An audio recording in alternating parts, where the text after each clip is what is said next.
Welcome back to Profiteers versus the People, the podcast where we debunk the myths of the mega wealthy. This week, we are digging into our second episode in our series on the Kochs, and we'll be diving in to Koch Industries as a company and who the Kochs are as businessmen. So, if you're just now joining us, we are super glad you're here. Welcome. But we go back and check out the last episode because if you just listen to this one, you're going to be thinking to yourself, gee, these guys are fucking freaks. And you won't have any background as to why. Now, do you need a background on why a person is bad to consider them bad? No, not at all. But we think that it's important and it's interesting and it builds the foundation for this episode. And I mean, okay, what is more enjoyable than looking into how someone made freaks like this? That's like the whole reason that people listen to podcasts. Let's break it down. Let's study some fucking freaks. Let's get in there. You don't want to just know about the serial killer. You want to know why the serial killer became the serial killer.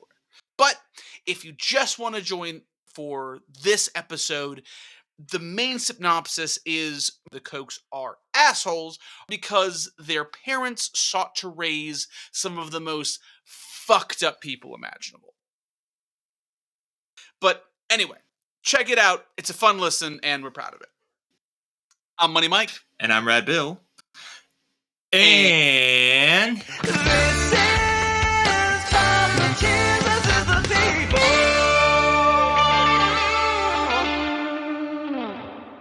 okay, so in our last episode, we mentioned that the Kochs have been among the most influential political figures on the planet for the better part of a century, which is a really interesting thing to say. But we then spent the entire episode discussing their origins and where some of their fucked up ideas come from. On this one, we are going to reiterate that very same statement. The Kochs are some of the most politically influential people on the planet, and they've held this level of influence for the better part of a century.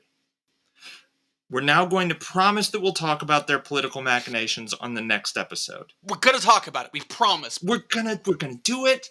We have to lay the groundwork or it just isn't as impactful. We're Miyagiing you. Wax on, wax off. It's all going to make sense. We're going to talk about it on the next one.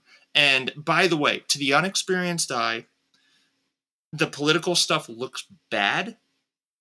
But when you're understanding why they're fighting for a lot of these changes, you realize it's worse than you thought. There's a whole bunch of empty patriotism and this is just the way it should be. Most of that is bullshit. So to separate the kooky ideas from the conniving ones, let's talk about the business that's motivating the Kochs' massive investments into the American political apparatus. You see, there are plenty of giant, faceless, evil corporations, but I feel like with most of them, there's a general one-word answer that explains what they do, and thus their political motives are pretty easy to suss out. Google is internet shit, Saudi Aramco is oil shit, Nvidia is chip shit, Eli Lilly and Novo Nordisk are pharmaceutical shit. Yeah, like you know when and why these companies are sending lobbyists to Capitol Hill, and you know probably what they're going to lobby for. Exactly. Contrary to this, Koch Industries falls into a camp with Berkshire Hathaway and Reliance Industries. All three have vaguely threatening, evil-sounding names. Their products are mostly oil. And you have a big name at the top. Berkshire has Warren Buffett. Reliance has Mukesh Ambani, one of the richest people in India. And Koch Industries has Charles Koch, who's the subject of world-famous podcasts like ours. Now, as mentioned, at the time of Fred Sr.'s death, Koch Industries was not called Koch Industries. The preceding company name was Wood River Oil and Refining Company. Yeah, sorting out what this company did is relatively easy. They did oil shit, basically. Pretty much, yeah, nice and simple. But since then, Koch has been diversifying, and after a series of massive acquisitions, it's kind of hard to assign a single word to what Koch Industries does, so instead, I'll tell you a story. The other day, I was driving back from picking up burgers for the wife and I. There was this Hawaiian burger recipe I badly wanted to try. After getting some gas and getting back on the road, I reached behind me to make sure I hadn't left my backpack somewhere, and as I was doing that, I plowed into the side of a boarded-up restaurant.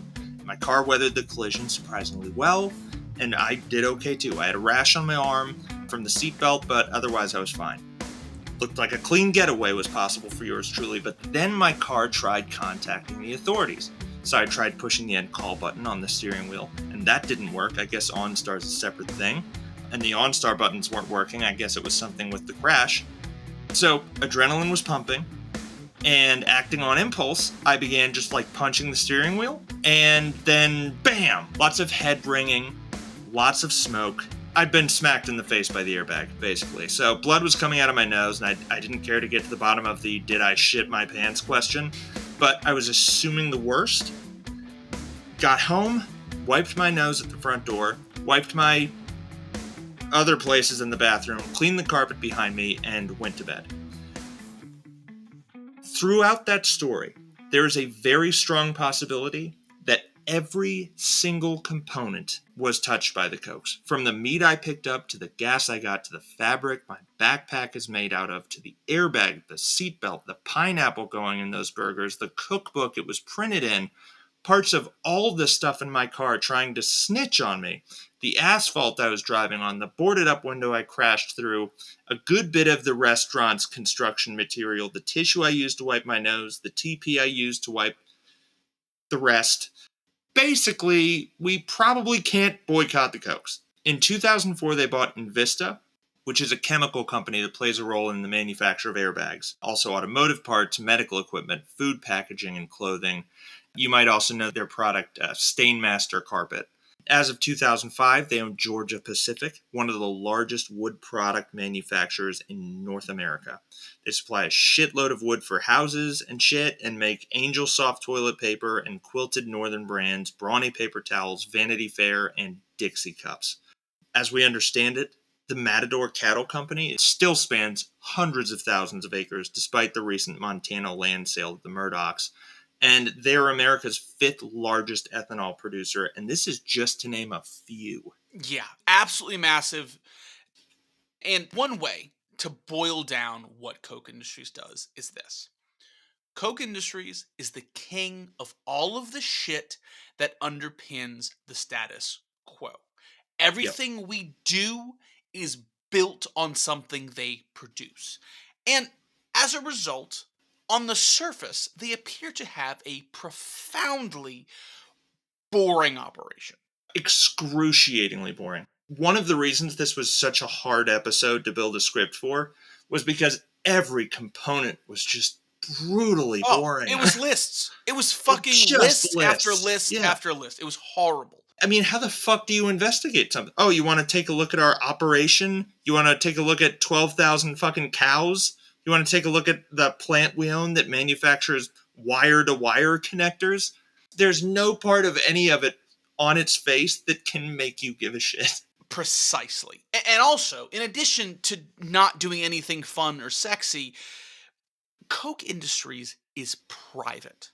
And this is huge. So they're beholden to a lot less scrutiny than their publicly traded counterparts. So even if every governmental organization hadn't been tainted by Koch money, it's still hard for them to get in the plant in the first place. Now, I'm exaggerating a bit here, but the moral of the story is that Koch Industries enjoys a pretty tremendous amount of leniency because of what they make and how they're structured. And in spite of this leniency, they still manage to get fined all the fucking time for terrible things, but we'll get to that later. I had to make a conscious effort to avoid the term shadowy, because shadowy, when describing an organization, implies that they are good at covering their tracks, and the Kochs are not. No. They're not. No. The Kochs are gangsters, but the bad kind of gangster that, like, just shoots people in the middle of the street and you're kind of rooting for the fucking cops the whole time. Koch Industries is so immensely wealthy, and the only thing that you can do to a company that has this much on the economy and just how we get things is to find them. You know, you can't say, hey, shut this thing down, because if it shuts down, other people will suffer. So as a result, they fine them. But the fines are nominal enough, and Koch Industries has enough money. It's like giving a speeding ticket to Bill Gates. It doesn't fucking matter. They don't care. As a result, the Koch's rap sheet is just, I mean, insane. Oh, it's bananas. It's fucking bananas. So, to fully document all of the environmental abuses, employee rights violations, and shady business dealings of Koch Industries, like Rad Bill said, this would be a 5-hour long dry episode where we just listed a fucking brand that you've heard of and the name of somebody who got hurt.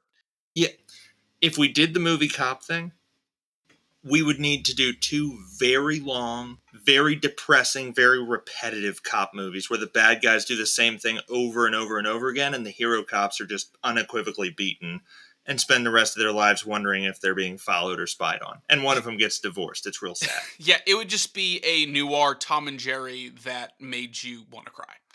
Yeah, because we don't have the money or acting chops or the intellectual property knowledge to make a Tom and Jerry movie like that, let's pick up where we left off. We're going to focus largely on how horrible the company is, and we think that this will provide a pretty clear roadmap to the Koch's political involvement. So, it's 1967. Fred Sr. is dead, and Charles has ascended the ranks of Wood River Oil and Refining Company, a pretty large oil company, and has renamed it Koch Industries. His first big move as boss man is to begin aggressively growing the company's oil business, and he was pretty fucking good at it. Koch is now one of the largest U.S. refiners of oil sands crude.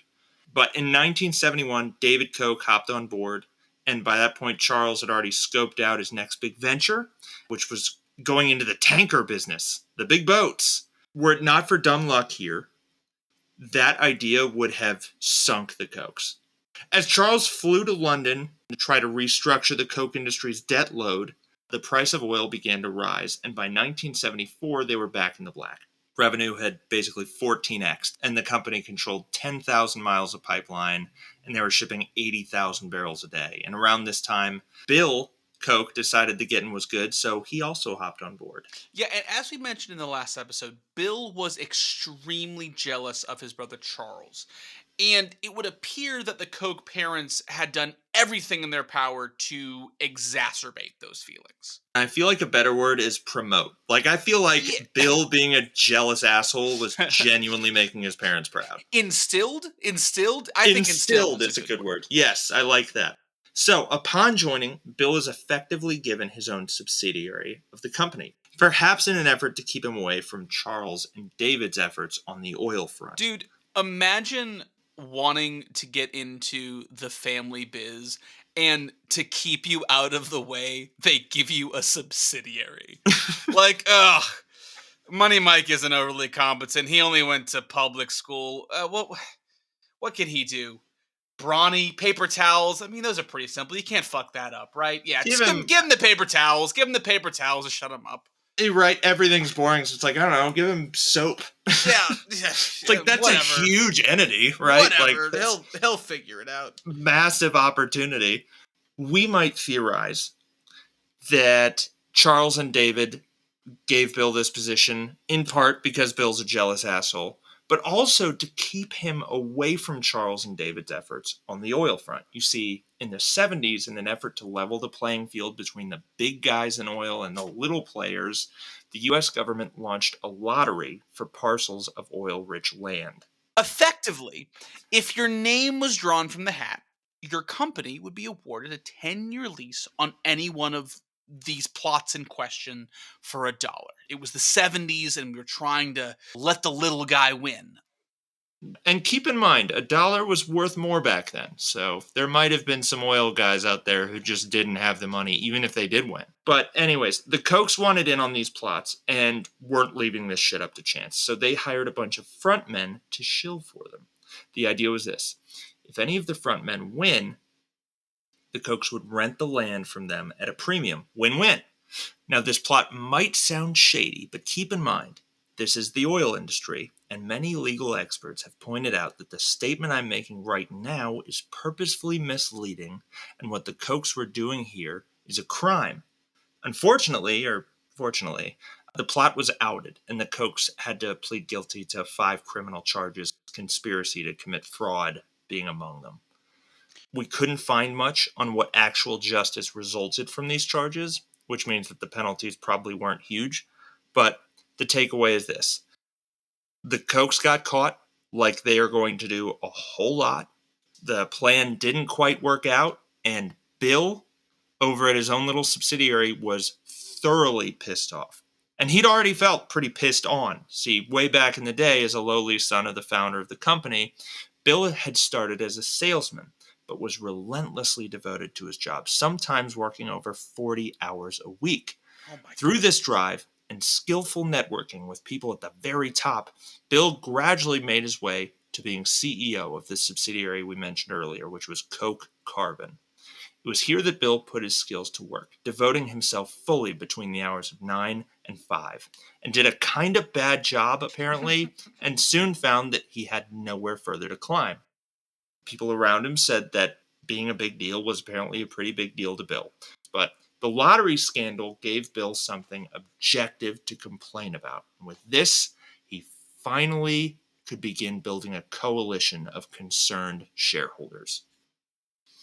So, in June of 1980, Bill's coalition chose to strike. They figured out where Charles was going to be and nailed his ass with a well-written list of complaints. The letter read as follows. Just kidding, we're not going to read the letter. But it was 11 pages, single space, and it suggested that action was coming. The letter mentioned that Charles was keeping the board in the dark, dragging the company's good name through the mud, and was being stingy with the company's dividend, which stood at 6%. The amount of entitlement these children have is absolutely astounding.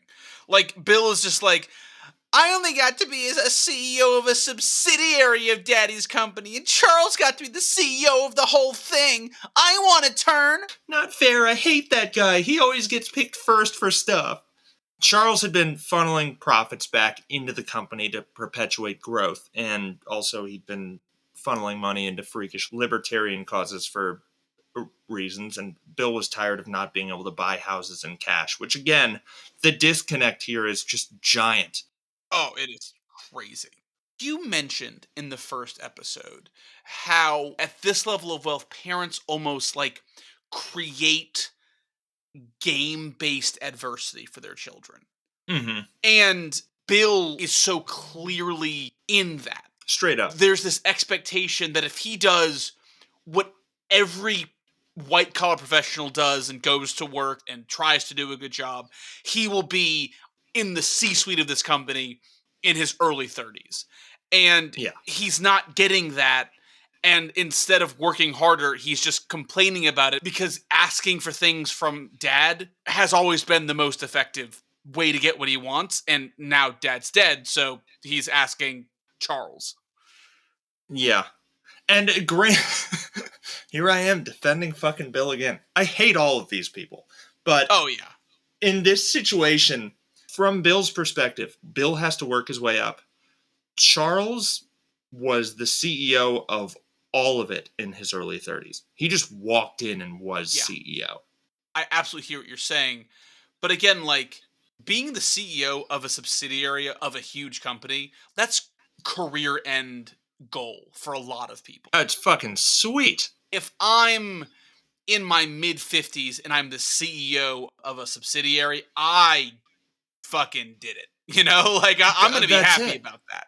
I'm the CEO of a subsidiary and I'm worth $100 million. I did it. What's there to complain about? Yeah, I did the stuff.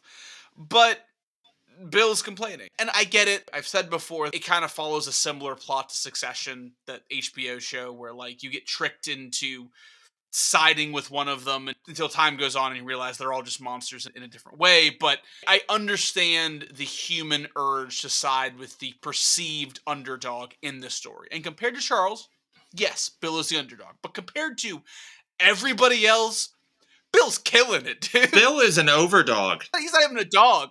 So a few days later, Charles takes this note and goes through it line by line in this hours-long board meeting and contemplates firing Bill, but the board talks him off the ledge, and he instead elects to later try and buy Bill's shares, which Bill declines. As you at home might have guessed, Bill had other ideas. So, the day before Thanksgiving, Bill walks into Charles' office to discuss liquidity, more bitching about the dividend and not having cash on hand. And at this moment, he puts his plan into action, notifying Charles that this time he wasn't there to complain about his paycheck again. He was there to request a special shareholders meeting on behalf of himself and others to discuss his own position in the company, among other things. And boy, do the other things that Bill's position in the company is among sound menacing here. Maybe I'm not highbrow enough to understand the implications of this, but Charles was. He knew that of all of the other things that his brother's position was among, the most relevant one to Charles was his own position at the company. Bill wanted Charles out. And for the first time, it looked like he might have a shot of getting a fair fight against one of his siblings. Regarding this moment, Charles would go on to quote his dad saying, "If you want someone to hate you, make him a ton of money." And we're going to come back to this, actually. At some point in this episode or the next one, we're going to touch on this line. If you want someone to hate you, make them a ton of money. So, Charles called the now 75-year-old future husband of Ann Nicole Smith to share the news of his potential ouster. This is J. Howard Marshall. This is the one that helped him with that acquisition when he was just starting out.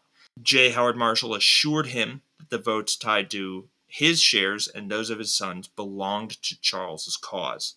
Charles understandably spent Thanksgiving after hearing this, still stressed about his future at Koch Industries, and while he stressed, David sprang into action on Charles's behalf. Despite his upbringing in this kill or be killed family and his relative security within the company, Dave was pretty damn pro-Charles. For sure. He lived fairly close to the eldest Koch at the time, so he used the holiday as an opportunity to fill Fred in on Bill's dastardly plans. Now keep in mind, in the last episode we touched on Fred's being disowned by his father, Fred Sr. But despite him being disowned and cut out of the will, through his trust, he was still given 14.5% of the company's shares. In combination with David's shares and the Marshall family shares, Fred's vote meant that Charles was safe. But here's the thing. Fred was secretly in cahoots with Bill after all. So much so that the letter that went out after Thanksgiving was co-signed by Fred. He was one of the ones calling for the vote. Ooh.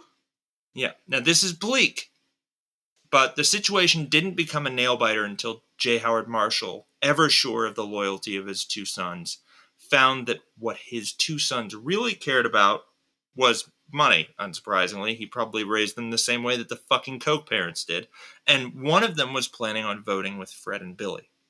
Marshall reached out to this son, played the whole "but I'm your daddy" card, and asked to buy the son's shares. Bill got wind of this, and in an effort to keep his plans afloat, offered to buy the shares for twice the value. So, the offers were on the table at this point, and there was nothing else for anyone to do. So, obviously, everyone waited patiently and soaked up the long weekend. Finally, it was announced. Marshall's son decided that indeed he would be awarding the deciding shares to Charles. Bill was screwed. So, at this point, having lost all hope of taking over the top position at the company, Bill realized that he had been wrong to try to usurp his older brother and regretted the action he'd taken up to that point. It was time to be the bigger man. As such, Bill pussied out and canceled the shareholder meeting.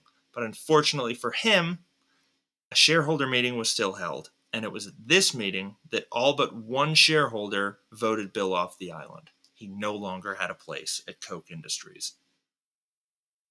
The holdout, by the way, was David, the boy stuck in the middle. Dude, this is just, again, like, if you've seen Succession, this could be a season. Oh, straight up. Just fucking family members using people and each other to get around each other and make deals to get the bauble. Because, like, for somebody in this position, financially speaking, being CEO of the whole shtick and being CEO of just a subsidiary, a bunch of their wealth is tied up in the company wealth anyway. So it really doesn't have a huge impact on them. It doesn't mean a It's thing. all about winning this pretend game. And the thing that I wonder about this whole drama is who else was affected? Right. How many other people were in the room who were that CEO of another subsidiary who had worked for 35 years, been the top of his class or her class, and that was the final stop in their career? How many of them were screwed out of positions or money because Bill and Charles and Fred were fucking each other over? Right? My wife actually had a funny line. She told someone in her family, like, okay, you just threw your sibling under the bus, but the bus has our branding all over it. Yeah, very, very fucking well said. So, Charles, for a brief moment here, is relieved. God, isn't it weird that, like, look at all this shit that's just happened? And Succession is based loosely on the Murdoch family. Yep. Like, the Kochs, my God. Way better. This is a bloodbath. Way better. Yeah. Yo, dude, it is bad. Yeah. This is shit. But at least it's over. Charles is relieved. Next line item was the coalition Bill had built and was very much a part of still. These fuckers still wanted out, and they weren't going anywhere for free. More court cases were launched against the company, and the two sides had a lengthy stalemate that would finally end when Bill gave in and agreed to a stock sale that would net him $470 million and would net Fred a comparatively light but still pretty strong $330 million. The feud was put to bed finally. What's that noise? Bill got bought out. He told Charles that he thought that the war was finally over. He said, "Oh, brother, I think that we can get some closure." And Bill stuck his hand out for what felt like forever. And Charles said, "Brother, I'd rather jack off a leper than shake your hand." Bill decided that he wasn't through. He said, "$500 million just wouldn't do." He called up Bill, then decided to sue. They got them all to testify. Surprised that nobody got it. Everybody shed some tears. The court case lasted 15 years. Imagine hatred so severe that you'd never talk to your brother again. He never talked to his brother again. 15 years they did this. That is a long and happy dog life of suing the living shit out of your own family. For just nothing. For no For reason. nothing. For nothing. no reason. $500 million. And what year was this? The 70s? The 80s? It was 80s at this point because they've been doing it for so long, but yeah. That was Pablo Escobar money, dude. That was enough money forever. And your kids forever. They sued each other for 15 years and the judge is getting paid in taxpayer dollars. These are four extravagantly rich dickheads suing the shit out of each other, and we're footing the bill.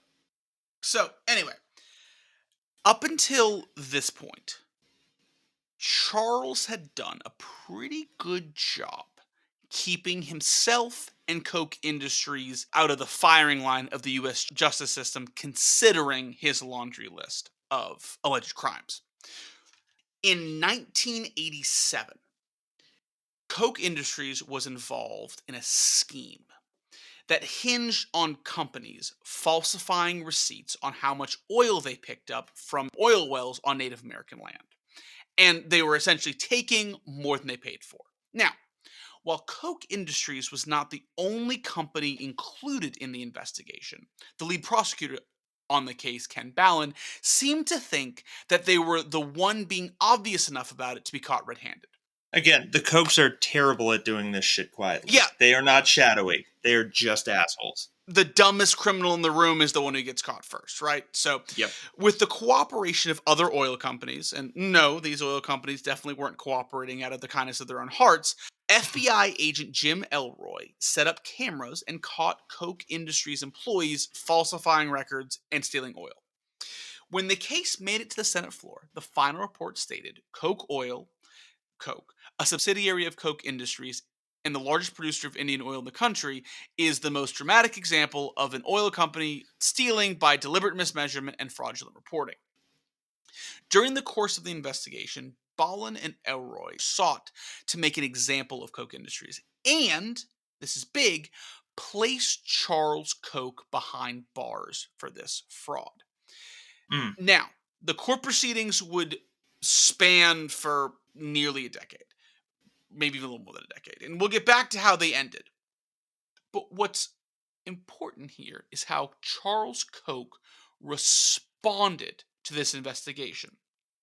He began a political campaign to essentially derail the investigation against him. The following excerpt from a Politico article perfectly illustrates Charles' strategy.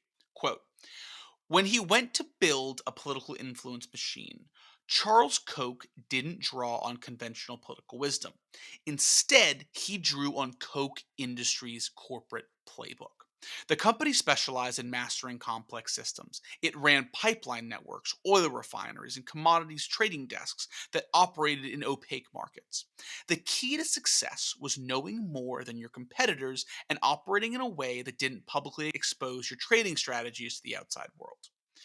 Koch's political network mimicked this philosophy.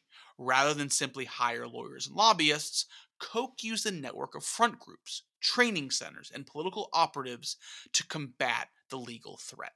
In 1989, the newly built Koch network was focused on one tactical goal: derailing the criminal investigation into the Koch's oil gathering efforts.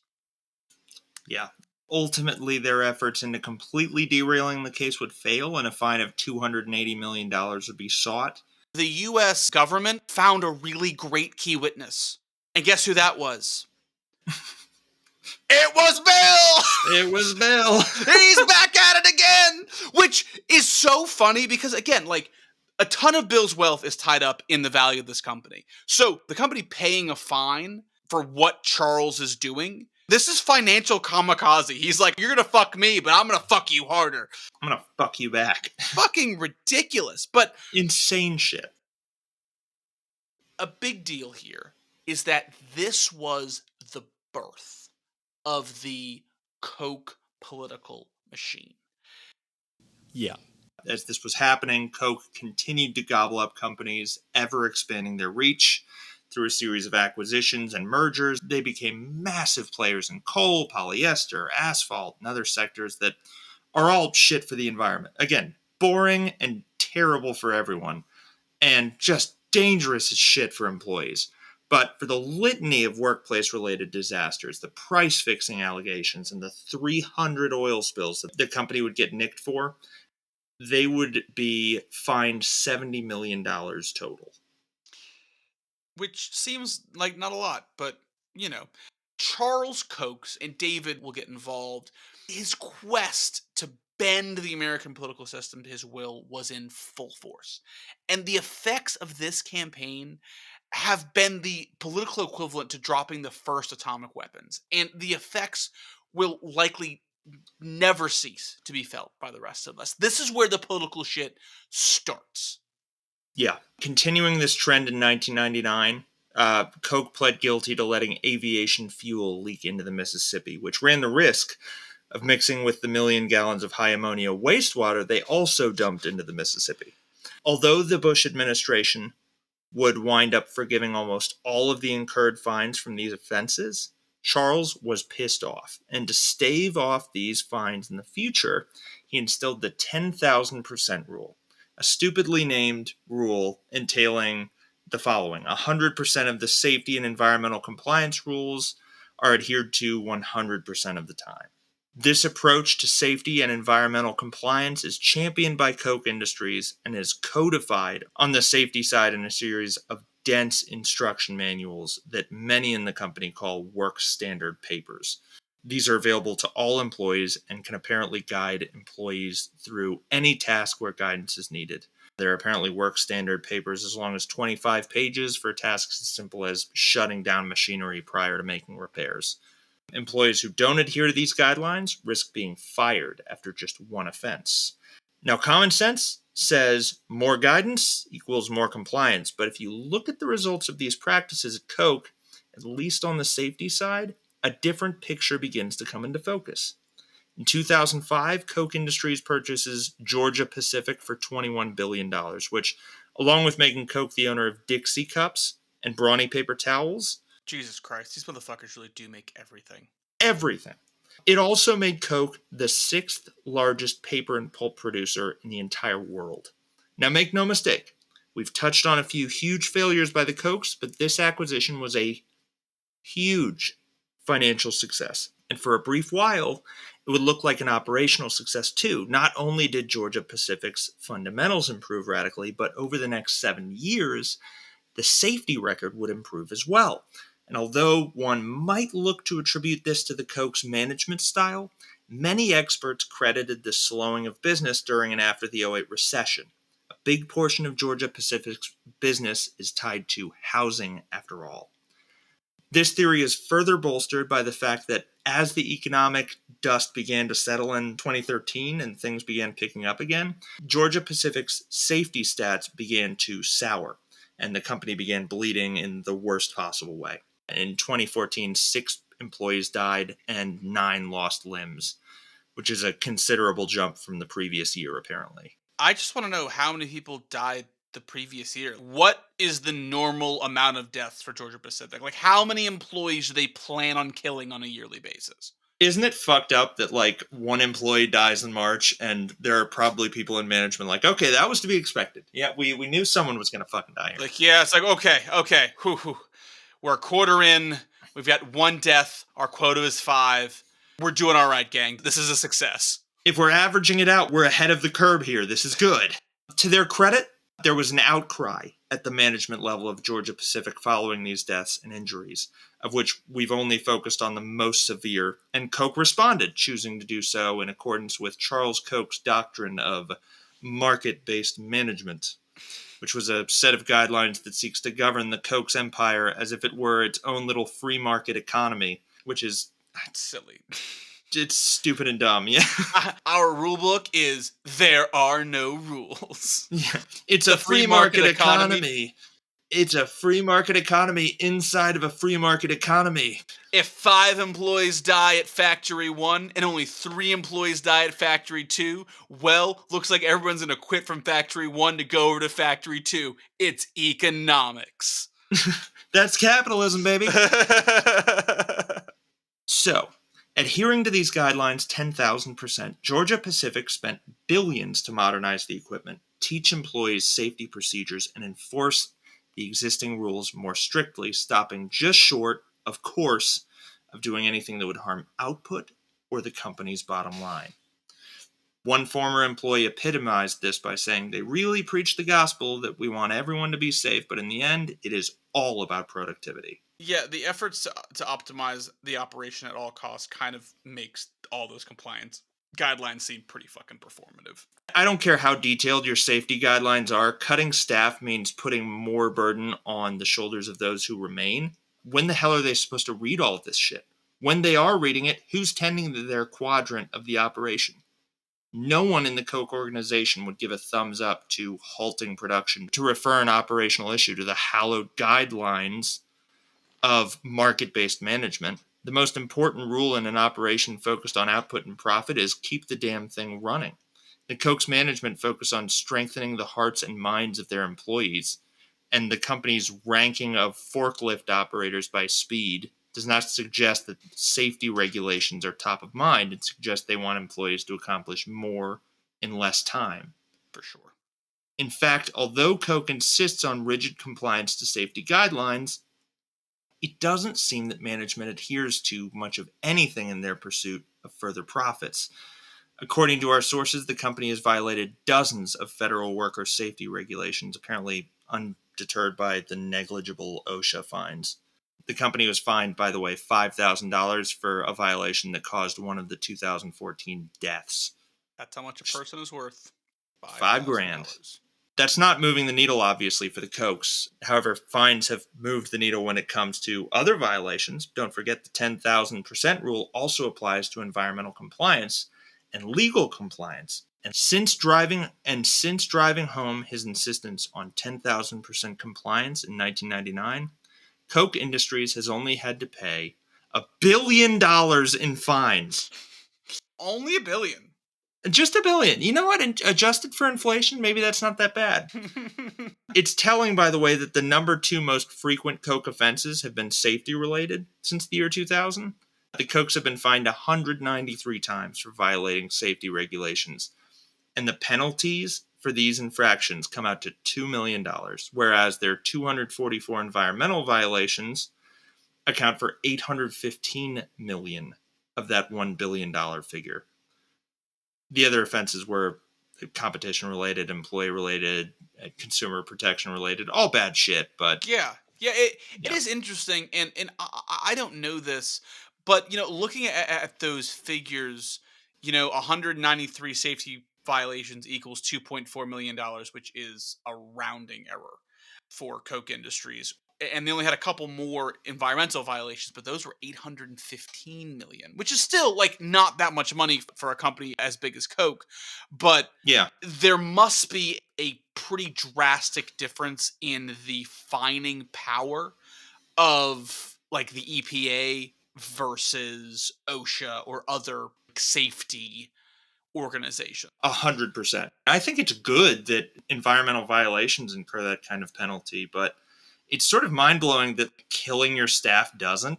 Yeah, I think it's one of those things. It's why be either or?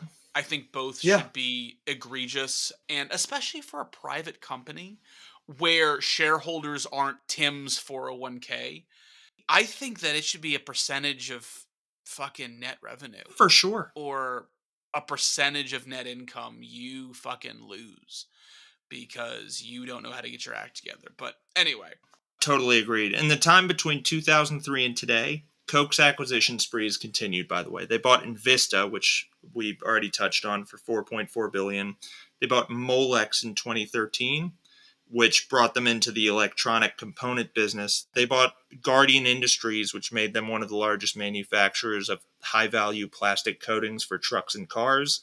Again, excruciatingly boring. They bought Infor in 2020. Now they're into cloud computing, and they're currently in the process of buying OCI Global's Iowa operation, a taxpayer-funded operation, mind you, the sale of which will further consolidate an already very consolidated and crucial component of America's farming ecosystem. Currently, Koch and 3 other companies control 75% of the market and have hiked prices massively, and are unfairly bundling fertilizer with other materials farmers rely on at much, much higher prices. This is partially impacting the price of our food. Yeah, I was like, if you also have been angry about the price of things at the supermarket lately, you might have the Koch brothers to thank, or Charles Koch to thank. I think they're definitely playing a role in that. I mean, this is the downstream or the upstream cost. And that is so important because that was dense, right? That's a lot of dense company stuff. But we're telling you this, most importantly, because it affects you. Yeah. When companies have this much sway and have reach that goes this far, you pay more for shit. Yeah. Through the dozens of acquisitions and consolidations, Koch Industries has so much sway in the prices of goods, as Rad Bill just said, the flow of information. I mean, cloud computing is huge. What they do with that data is so important. News, farming, the list goes on and on and on. And additionally, one thing that you might have noticed about a lot of these industries that we've talked about is most of them are not inherently environmentally friendly. So, when we talk about all of the meddling that the Kochs have done in American politics over the past 40 years in our next episode, we need to remember that a ton of their efforts to do things like fight environmental legislation has been to support their own bottom line. Yep. That's it. They're going to harp on a whole bunch of patriotic, vague sloganeering. when they try to explain why they're fighting against child labor regulations. Over the last however many decades, Koch Industries has violated all of these laws, killed all of these people, and until the 2010s, most people really had no idea they existed. The massive acquisitions didn't thrust them into the limelight. The bitter family feud was never immortalized in a Netflix limited series, which, holy shit, It would be so good. so good.